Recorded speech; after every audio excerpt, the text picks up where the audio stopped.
Στις 20 του Γενάρη, στο τέλος αυτής της εβδομάδας, κυκλοφορεί το νέο άλμπουμ των Firewind που λέγεται Immortals και σε αυτό το συγκρότημα επιχειρεί μια επιστροφή στο γνώριμο, στο εντελώς οικείο power metal ύφος που τους καθιέρωσε, αφήνοντας στην άκρη τις μοντερνιές που δοκίμασαν σε δίσκους όπως το Few Against Many ή στις νέο-χαρντροκές που έπαιξε ο Gas στα προσωπικά του άλμπουμ. Πολλά είναι αυτά που μας έρχονται στο μυαλό σχετικά με το νέο δίσκο των Firewind. Ας προσπαθήσουμε να τα βάλουμε σε μια σειρά. Είναι το πρώτο άλμπουμ του συγκροτήματος με το Henning Basse στα φωνητικά. Γνωστός και έμπειρος ο Γερμανός, έχει το δικό του κοινό στις χώρες που το metal ακόμα ζει και βασιλεύει. Η φωνή του είναι μια αξιόπιστη λύση και σίγουρα ο Henning Basse είναι ένας άνθρωπος που μπορεί να ανταποκριθεί στα συναυλιακά ζητούμενα της μπάντας, οπότε το κενό που άφησε ο Απόλλω δεν μπάζει από πουθενά. Σε επίπεδο απόδοσης προφανώς και δεν έχουμε να πούμε τίποτα.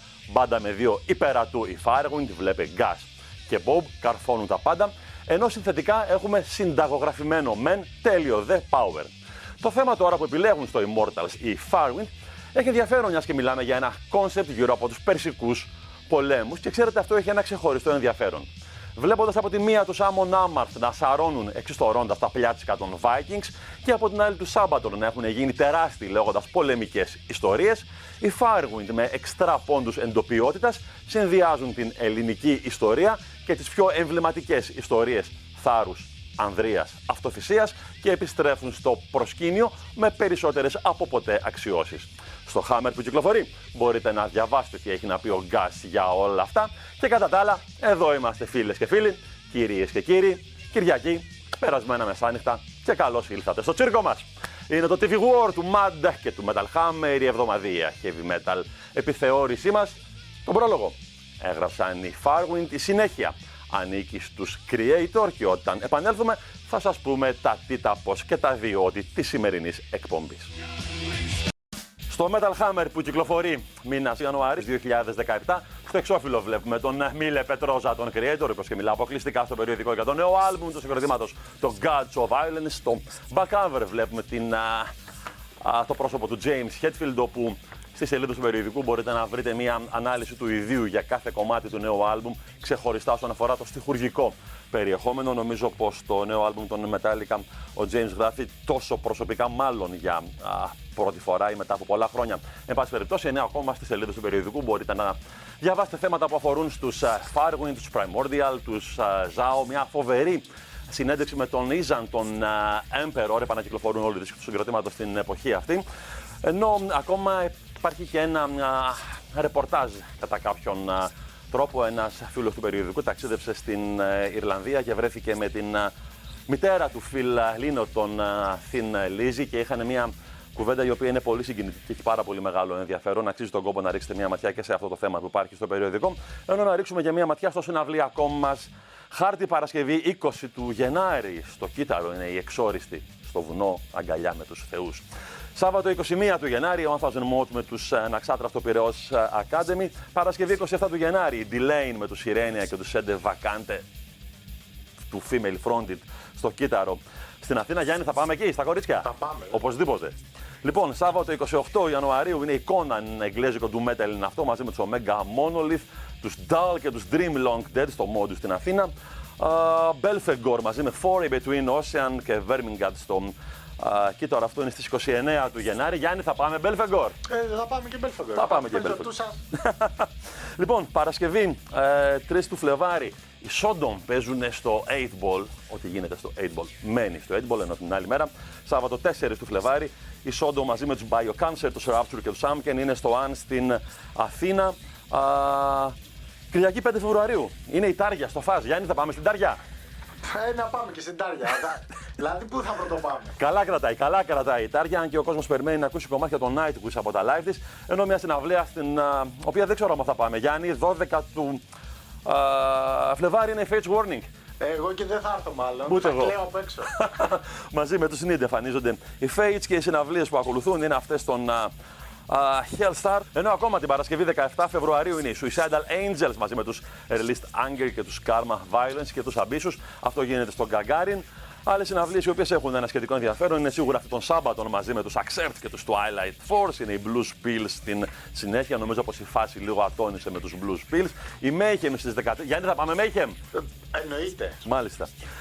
Parkway Drive, Manila Road και πολλά άλλα. Πολύ πλούσιος είναι ο συναυλιακός χάρτης και είναι ακόμα νωρίς. Σίγουρα θα ανακοινωθούν και άλλα πράγματα. Εμείς πάμε να δούμε τους Fates Warning και τα λέμε. Ο χώρος μας είναι τα Artwork Studio, τα οποία και ευχαριστούμε για την φιλοξενία. Το 8-Ball Tattoo Studio βρίσκεται στο 128 της Πατησίων και το έμπειρο προσωπικό του είναι πάντα έτοιμο να σας εξυπηρετήσει. Απέναντί μου, ο Γιάννης ο Καϊμακάμης και περιμετρικά είναι ακροβολισμένοι οι Night Watchers που παρακολουθούν και καταγράφουν τις κινήσεις μας. Gods of Violence έχετε το νέο άλμπουμ των Kreator, το οποίο και πολύ μας αρέσει. Αυτό το επικό θρας ταιριάζει γάντι στον Πετρόζα. Satan is Real ήταν το τραγούδι και αν δεν σας έπεισε ο Μίλε για του λόγου του αληθές, σίγουρα θα σας πείσει Hellfire λίγο αργότερα. Η αμαρτωλή ίσα που προλαβαίνετε να εξομολογηθείτε και λίγο αργότερα, φίλες και φίλοι, κυρίες και κύριοι, θα δούμε την συνέντευξη που μας παραχώρησαν οι Amon Amarth λίγο πριν λαιλατίσουν το φαζ, ενώ στο σημερινό live session υποδεχόμαστε τους Terra Incognita. Όλα αυτά όμως σε λίγο. Προς το παρόν πάμε Ιρλανδία. Gods to the Godless live at Bang Your Head Festival Germany 2015 λέγεται το νέο live album των Primordial, στο οποίο το σχήμα καταφέρνει να μεταφέρει την επική του ατμόσφαιρα, τιμώντας την παράδοση της χώρας που θέλει τα συγκροτήματα στις live τους ηχογραφήσεις να είναι ζωντανά και επικίνδυνα. Ο Άλαν μιλά στο Metal Hammer για το παρόν του σχήματός του. Πάμε να τους δούμε και πίσω για να συναντήσουμε τους Amon Amarth.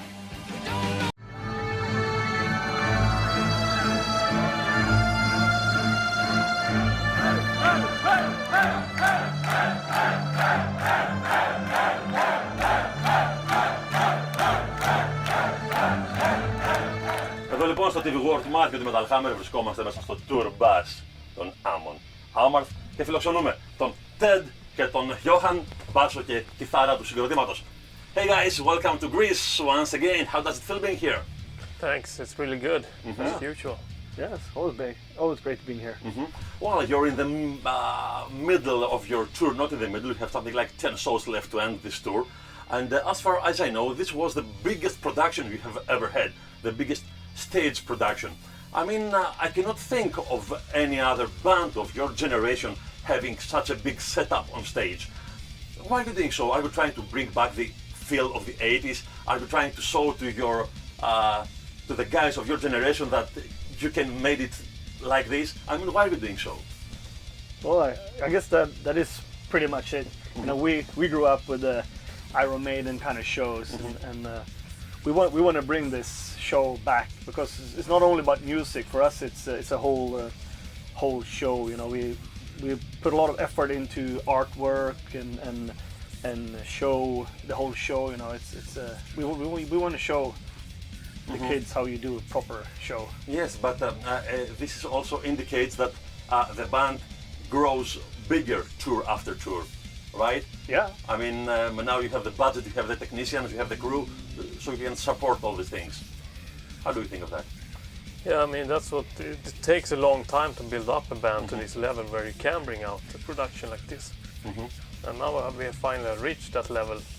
We want to bring that production everywhere. No, but and I of think- course you can't bring it everywhere still. No, we're still like just reaching this level. But I think a lot of bands nowadays, you know, you spend 20 years without making any money at all, and then you're finally going to start making a little bit of money.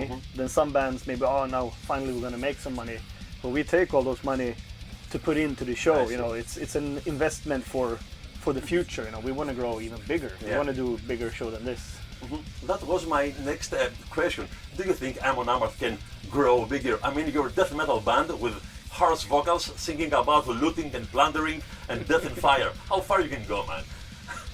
I mean, we went to #1 in Germany on this album. That's pretty insane, being a band with our kind of vocals. I mean, just the fact if someone told us when we started the band 20 years ago, if someone told us you're going to play this big shows with this much production, I would have laughed because it would be like that's impossible for a death metal band reaching this far. So you never know. I mean, maybe this is as far as we can go, or maybe there's the next step. We're aiming for the next step.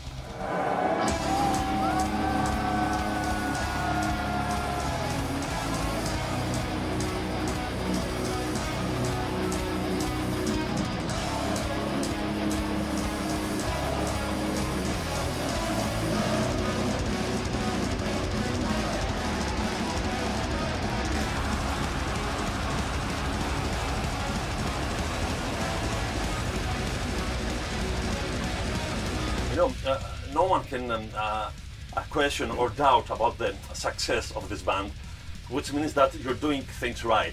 But you know how metal is, there are always haters. Yeah. And those haters say that probably you have denounced your death metal roots, and now you're more like a power metal band with a bit of harsh vocals in order to reach that level of success. Yeah, What do you say? We agree. We don't call ourselves a death metal band anymore. I think it's a heavy metal band, but with death metal vocals. Okay. Style, kind of. Yeah, but I mean, we're not death metal. That's been the kind of idea, even from the start when we were more death metal. It was still, we took most of our influence from heavy metal, but we just made it into death metal. And then of course we get more and more melodic for every year, but that's kind of probably because we're getting older. So is there a chance in the future to listen Johan Hegg singing with clean vocals or something? I don't think that's gonna happen. No. You never know. I don't. Maybe if he can do it, I don't know if he can. If it's good enough. But yeah, maybe we will try some stuff in the future. You never know. I mean, we're always open to anything. We're not like we're gonna do this like whatever we feel like we're gonna do. But I mean, this is gonna be, of course, Amon Amarth's always gonna be Amon Amarth. But maybe we try something. Yeah. Maybe one song in the future or something. You never know. Cool. Yes, there are lots of haters towards Amon Amarth, and I guess that was the reason you made the Keyboard Warrior video before the release of this album. That was very cool, man. I really enjoyed this one. How come? Whose idea was to do this Keyboard Warrior thing? That actually came from the management. Okay. Yeah, I don't experience that much haters towards us actually. I think we're we're not one of those bands that has most haters. Our haters are actually kind of nice, I guess. Yeah. Of course, that was more like a general thing about the internet and towards bands in general, more than aimed to us. Yeah, we just want to do a fun thing, and since these haters, we did it a little like, a bit fun, not like you haters, you suck. It's just like more joking about the whole situation. But I mean, of course, people always gonna say that we sound the same on each album and shit like that, and that we sing about fucking fantasy stuff. But it's okay with us, I see. Well, this is the latest album of the band, Jomsviking, that was released earlier this year, and that's your first album that is released from Sony Music. Nowadays, most of the bands, the big bands like Metallica or Maiden, they're trying to go independent. They try to do the things by their own. They form their own music labels, and they just try to get distribution and stuff. As far as I can see, you go the opposite direction. You decided to work with a major label. How do you think the whole thing is working nowadays? I mean, why did you choose to work with Sony Records and not go independent? This is something that you could support, I guess. We're still on Metal Blade in US actually, and we just felt on this album that they didn't really have the muscle over in Europe. Yes. So that's why we choose to do like a collaboration with Sony on this album. So Sony takes care of the European market, but we're still on Metal Blade in US. Okay. But I think we're talking about going, because nobody really knows. The music business is changing a lot right now, so nobody really knows what's the right way to take. But I mean, if you're a bigger band like Metallica, maybe you can actually do your own thing and then just find distribution. But I think we're not really there yet. So for us, it's a safer bet, to have a backup. Backup like this. I mean, it's maybe in the future we might do something else, but right now this felt like the best choice for us. Okay, cool. Well, Jomsviking was the first concept album of the band, right? So how come you did a concept album? Why did you decide to do so? Was our vocalist, he wrote a movie script just for his own enjoyment. Really? Yeah. And then when he written that, then he decided to show it to the band, and then the idea came that maybe we should make an album based on this story. I mean, he got influenced because he was in this movie, Northmen, the Viking saga. They asked him if he wanted to do a small role, and I think that was inspired him to like, he experienced like a new, because he's been a touring musician for 20 years, and that's fresh for him, like movie business. So that's why he's decided, I want to write the kind of a movie story script.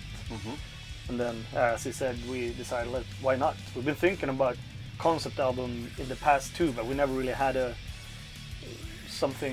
good story enough to make a whole album from. So we decided, let's give it a try now when we have a story. And it also felt fresh for us to write music already to a story, instead of in the past we usually make music and then we make a story for it. Yeah. And now we had a story and we made music for that. Well, since you're writing songs about the Vikings all those years, the recent years, everybody became a Viking special because of the Viking series. Yeah. Everybody knows everything about Vikings. I would like to ask you, how relevant and how true are your references? I mean, everything you refer to is based on historical facts, or is there lots of fiction in here?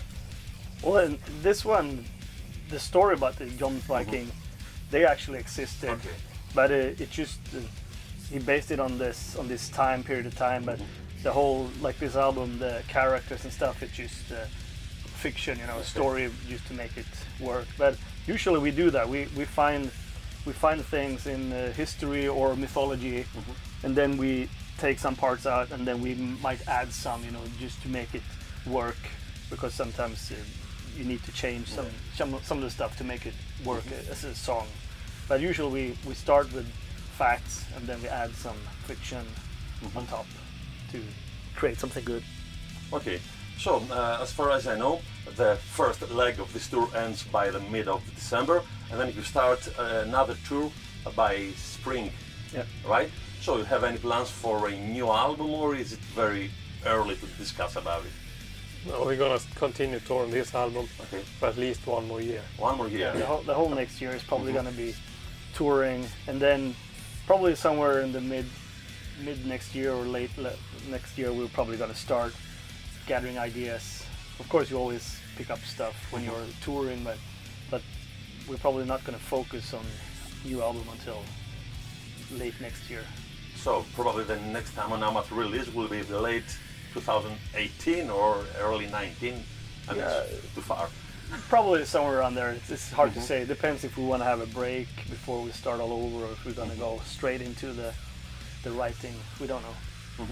So, okay, guys, thank you very much. That was it. All right. Thank you. Thank you very much. Yeah. Thank you very much. Thank you. So, before I let you go, just say something to the Greek fans over there. Hi there. Rock on. Εδώ λοιπόν στο TV War του Manda και του Metal Hammer, TV War έτος 2017 και το πρώτο συγκρότημα για το νέο αυτό έτος που θα παίξει live εδώ στα Artworks Studio και θα μιλήσουμε για τη νέα του δουλειά. Είναι η Terra Incognita, γνωστή σε πολλούς από εσάς από το παρελθόν, αλλά το συγκρότημα την εποχή αυτή κάνει ένα τρομοτινά reboot. Το άλμπουμ, το EP ονομάζεται Signed with Blood, κυκλοφορεί αυτές τις μέρες και σήμερα στην εκπομπή είναι ο Μπίλι, ο Βασίλης στα φωνητικά και ο Στέλιος στις κιθάρες. Παιδιά, τι κάνετε? Καλησπέρα. Όλα καλά. Καλή χρονιά, είμαστε λίγο μέσα βέβαια στο Γενάρη. Ελπίζω, παιδιά, να πάνε όλα καλά. Εύχομαι. Βασίλη, ξεκινώ από σένα, θα με επιτρέψει, Στέλιο, όσο ο παλαιότερος του συγκροτήματος. Βέβαια. Έχει καιρό από την τελευταία φορά που τα είπαμε, ήταν άλλο το line-up του συγκροτήματος. Τι συνέβη από τότε μέχρι σήμερα, Βασίλη? Έχουν περάσει 7 χρόνια σχεδόν. Είναι τόσο? Είναι 7 χρόνια? Νομίζω, ναι. Όχι από την κυκλοφορία του Firewind του πρώτου δίσκου, αλλά η μπάντα τόσο κρατάει. Πολλές αλλαγές, όπως είπες, Χάκο μου, με μουσικούς, με τον ήχο, με τι γίνεται με τις παραγωγές κτλ. Δεν βιάστηκα για να βρω τους μουσικούς που χρειαζόμουν. για να πάω την μπάντα σε άλλα μονοπάτια. Κοίτα, όταν είχε κυκλοφορήσει το πρώτο άλμπουμ, η μπάντα είχε δημιουργήσει κάποιο impact στον κόσμο. Δηλαδή έγινε γνωστό το συγκρότημα, είχατε και κάποια τραγούδια τα οποία έτσι αγαπήθηκαν πολύ από τον κόσμο, όπως ο Εφιάλτης. Δεν φοβήθηκες μη χάσει λίγο το momentum το συγκρότημα όλο αυτό τον καιρό? Δεν θα το κρύψω αυτό, Χάκο μου. Χάσαμε κάποιους fans, ας το πούμε έτσι, όταν ακούσανε όχι μόνο το EP το καινούριο, αλλά και άλλα πράγματα που είχαμε κάνει ενδιάμεσα, γιατί έχουν περάσει 5-6 χρόνια. Και στα live που ερχόντουσαν και ό,τι είχαμε ανεβάσει, εν πάση περιπτώσει, να το ακούσουν ψηφιακά, μας λέγανε ότι δεν τους άρεσε, ας πούμε, προς τα που πάει η μπάντα. Ναι. Θέλανε να μείνουμε στάσιμοι στο Bar and Land. Okay. Εγώ σίγουρα ήθελα να αλλάξω την μπάντα και συνέχεια θέλω να αλλάζω την μπάντα. Έτσι δεν φοράω παροπίδες, δεν θέλω. Δηλαδή θέλω συνέχεια να κάνουμε καινούργια πράγματα. Και σίγουρα ακούγονται τα καινούργια πράγματα στο EP. Μάλιστα. Φτάνουμε λοιπόν στη νέα ενσάρκωση των Terra Incognita, κύριε. Πώς τα βρήκες εδώ με το... Εγώ ήμουν το χέρι που έβαλε τον κύβο και έκανε όλη την αλλαγή, ας πούμε, μαζί με τον Κόκο, τον drummer. Εμείς προερχόμενοι από thrash επιρροές κυρίως, ας το πούμε, μπαίνοντας στους Terra εδώ πέρα με τον Βασίλη, εκμεταλλευόμενοι τη φωνή του, πάντα, δημιουργήσαμε ένα σχηματάκι το οποίο ήταν πιο heavy, πιο δυναμικό, είχε και λίγο νέα στοιχεία μέσα, είχε και το epic, είχε το symphonic. Έβαλα εγώ κάποια brutal, ας το πούμε, και προσπαθούσαμε να δούμε τι θα βγει από αυτό το πράγμα. Και ελπίζουμε στο κοινό να αρέσει και αυτό το ύφος, το οποίο είναι πιο μοντέρνο, με πιο μαζεμένα κομμάτια, με πιο στοιχεία που να μένουν στο κεφάλι αυτού που το ακούει, τέλος πάντων. Νομίζω ότι είπε τη λέξη κλειδί, Βασίλη, είναι πιο focused τα κομμάτια στο EP αυτό. Είναι κομμάτια τα οποία είναι πιασάρικα, τα ακούς μία φορά και τραγουδάς τις μελωδίες τους και επίσης έχουν ένα συναίσθημα το οποίο εγώ θα το ονόμαζα λεβέντικο. Πολύ έτσι. Δεν θα πω ωραία ελληνική λέξη, έτσι, λεβέντικο. Για πες μου λίγο, εσύ πώς σκέφτηκες αυτή τη νέα ενσάρκωση του σχήματος? Τα παιδιά τους είχα ακούσει στη δικιά τους την μπάντα, με τον Κοκονέζ, δηλαδή τον drummer μας, και ο Ζουλού εδώ πέρα ο Στέλιος. Παίζανε σε thrash μπάντα, έτσι, και παίζαμε στο ίδιο στούντιο με τους Terra. Τους λέω, ρε παιδιά, σκέφτομαι να κάνω κάποιες αλλαγές στην μπάντα κτλ. Θέλετε να δείτε, να μάθετε κάποια κομμάτια από τον Bar and Land, να έρθετε να παίξετε? Όπα, λέει, σας έχουμε ακούσει, είστε πολύ καλοί, αλλά δεν παίζουμε εμείς έτσι.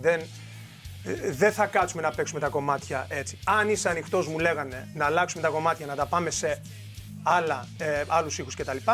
Αν είσαι ανοιχτόμυαλος, θα έρθουμε να το κοιτάξουμε όλοι μαζί. Και κάτσαμε οι τρεις. Και από το Bar and Land που ήταν ο πρώτος, βγαίνει το EP με brutal φωνητικά από αυτόν εδώ, με πολύ δίκα σοπ. Δηλαδή έχει αλλάξει πάρα πολύ ο ύφος της μπάντας. Και μου άρεσε πάρα πολύ. Αυτό έψαχνα. Και έτσι σμίξαμε τα δύο, έτσι ας το πούμε, τις δύο μπάντες και γίνανε πάλι μία. Μάλιστα. Και την παραγωγή σε τούτο εδώ το EP την έχει ακουμπήσει το μαγικό χέρι του Μπομπ Κατσιόνη. Μαγικό χέρι, μαγικό χέρι. Ο φίλος Μπομπ. Για πες. Εντάξει, με τον Μπομπ του είπαμε, άκουσε εν πρώτης λίγο τα κομμάτια. Του είπαμε γενικά όλοι μαζί μια ιδέα την οποία έχουμε. Εντάξει, δεν είπε και πολλά, κατάλαβα, λέει. Ξεκινήσαμε, με δύο μίξ είχαμε βγάλει τα κομμάτια. Του λέμε βάλε και την πινελιά σου και εσύ λίγο μέσα κτλ. Γιατί έχει και κάποια πλήκτρα μέσα τα κομμάτια τα οποία είναι ευγενική χορηγία του Μπομπ. Λοιπόν, και βγήκε το Sign with Blood. Μάλιστα. Μου είπες νωρίτερα ότι σε λίγο καιρό, το οποίο δεν το προσδιορίσες ακριβώς χρονικά, πρόκειται να βγει ένα full album. Μπήκες και σε μια διαδικασία όμως, μπήκατε να βγάλετε και τούτο εδώ σε φυσική μορφή. Γιατί δεν περιμένατε ένα βγει ολοκληρωμένο το album, θέλατε να κερδίσετε λίγο το χαμένο χρόνο και αποφασίσατε να βγάλετε αυτό? Γιατί? Βασικά είμαστε της φιλοσοφίας και εγώ ειδικά, αλλά και ο Βασίλης, ότι ένα βινίλιο, ένα CD, κάτι οτιδήποτε ηχητικό στα χέρια σου, ένα hard copy λεγόμενο κτλ. Έχει μεγαλύτερη αξία από το να το βγάλεις σε ένα iTunes, σε ένα Amazon κτλ. Οπότε θεωρώντας ότι μπορούμε αυτή να βγάλουμε. Αυτή είναι σπουδαία φιλοσοφία και να ζήσεις στο μέλλον θα τη διδάσκουν. Μακάρι. Μακάρι. Γιατί το να κοιτάξεις που λέω λόγω στη βιβλιοθήκη σου και να δεις 10 CD και δίπλα ξέρω που είναι Maiden, Metallica, έχεις πεταμένο σε εισαγωγικά και το Terra Incognita το EP, θα το πάρεις, θα το βάλεις αναγκαστικά. Τώρα να κάτσει ο άλλος, να μπει στο YouTube, να κάνει εκεί και δεν έχω ίντερνετ και δεν μπορώ να ακούσω. Εμένα μου είναι λίγο fake όλο αυτό. Εγώ προτιμώ το hard copy. Και όχι μόνο αυτό, είμαστε και παραδοσιακοί πάνω σε αυτό. Πάντα ό,τι βγάλουμε θα το βγάλουμε σε hard copy. Για τους συλλέκτες, για αυτοί που θέλουν να πάρουν μία ώρα από την ημέρα τους να κάτσουν να ακούσουν κάτι και να μην παίζει στο background που λέμε από τον υπολογιστή. Γιατί έχετε ετοιμάσει για μας σήμερα? Θα πούμε το ομώνυμο του EP, το Sign with Blood. θα το ακούσετε. Νομίζω είναι, πιστεύω, το πιο πιασάρικο, ας το πούμε. Όχι, είναι ένα κομμάτι που τη μελωδία την ακούς μια φορά και την τραγουδάς μετά. Είναι η Αμερικανιά μας, ας το πούμε. Μάλιστα. Ωραία. Έγινε, παιδιά, σας ευχαριστώ πάρα πολύ. Καλή συνέχεια. καλά. Σε ό,τι και να κάνετε. Είναι λοιπόν η Terra Incognita στο σημερινό TV War Live Session. Shine with Blood είναι το EP του σχήματος. Κυκλοφορεί, παιδιά, ο κόσμος μπορεί να το προμηθευτεί από εσάς αυτό, από τη σελίδα σας. Από εμάς, από τη σελίδα μας, από τα live μας. Facebook, από live. Τα πάντα. Ωραιότατα. Λοιπόν, στο σημερινό live session είναι το ομώνυμο κομμάτι του EP. Πάμε να το δούμε. Αυτή ήταν λοιπόν και η Terra Incognita. Όποιος θέλει να παίξει ζωντανά στο TV War μπορεί να επικοινωνήσει με τη σελίδα μας στο facebook.com κάθετο TV War. Και πάμε τώρα να δούμε τους Pain of Salvation, οι οποίοι μετά από μεγάλη απουσία επιστρέφουν στη δισκογραφία με ένα σπουδαίο άλμπουμ που λέγεται The Passing Light of Day. Στο Hammer που κυκλοφορεί, ο Daniel Gildenlow μιλά για την αρρώστια που τον κράτησε μακριά από την μουσική, που παραλίγο να του στερήσει τη ζωή. Μια συγκλονιστική συνέντευξη είναι αυτή. Και πραγματικά, αν πέσει το Hammer στα χέρια σας, διαβάστε την. Πάμε να τους δούμε, τους Pain of Salvation, και μετά ακολουθεί η Hellfire. Και ξέρετε, πλέον είναι αργά για εξομολογήσεις.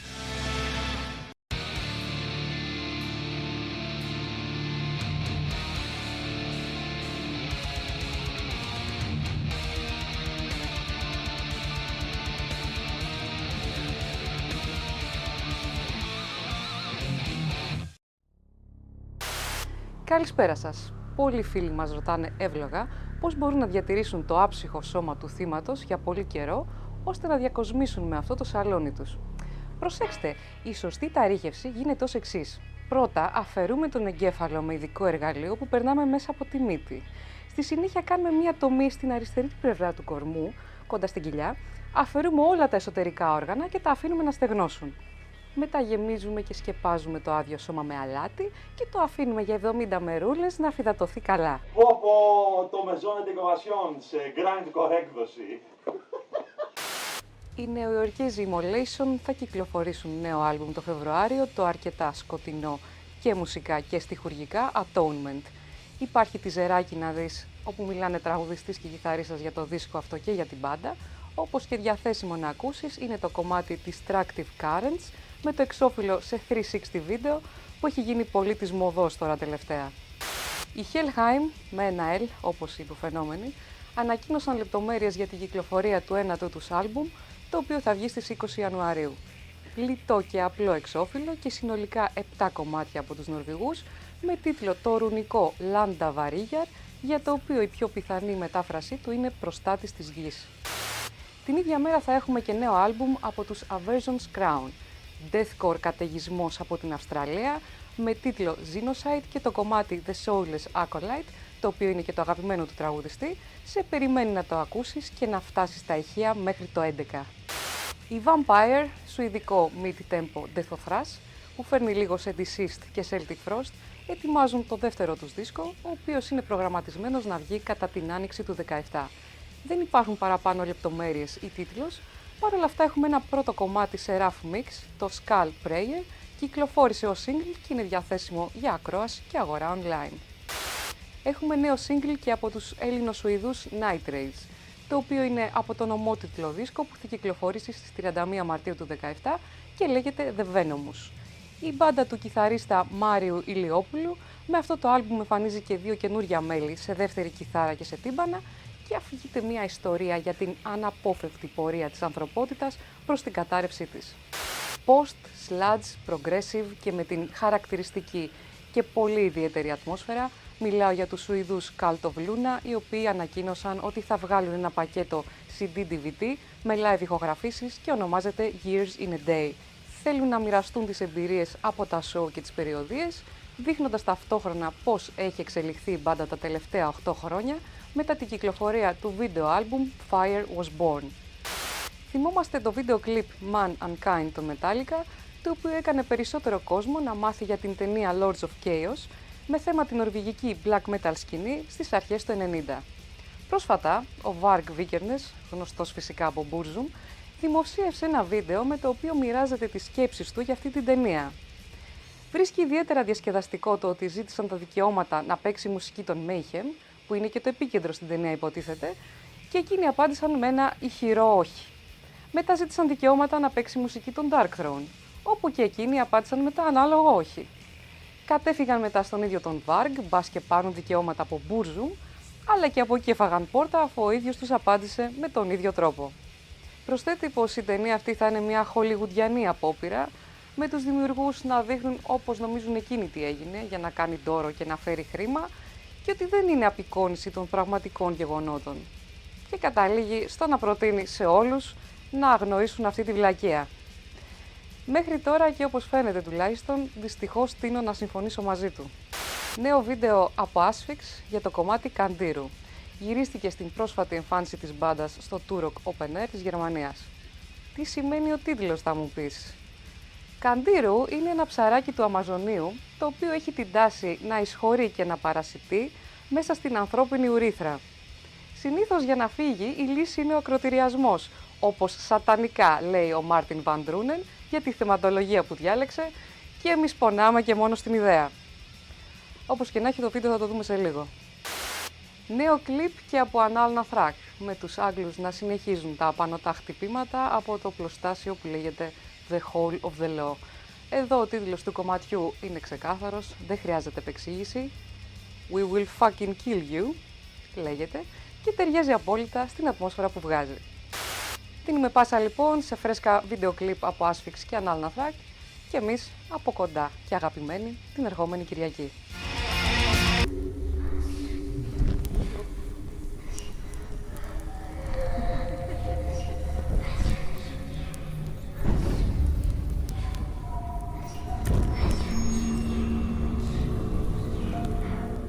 Το συγκρότημα που είδαμε ήταν η Eternal Idol Ιταλιάνοι με τον Φάμπιο τον Λιόνε στα guest φωνητικά. Φάμπιο ο οποίος κατεβαίνει δυναμικά στο άτυπο πρωτάθλημα, ο metal μουσικός με τις περισσότερες guest εμφανίσεις. Το βραβείο σε αυτόν τον άτυπο διαγωνισμό λέγεται βραβείο Dave Murray και μαθαίνει στους μουσικούς να είναι πιστοί στο σχήμα που τους ανέδειξε και να μην τρέχουν δεξιά και αριστερά.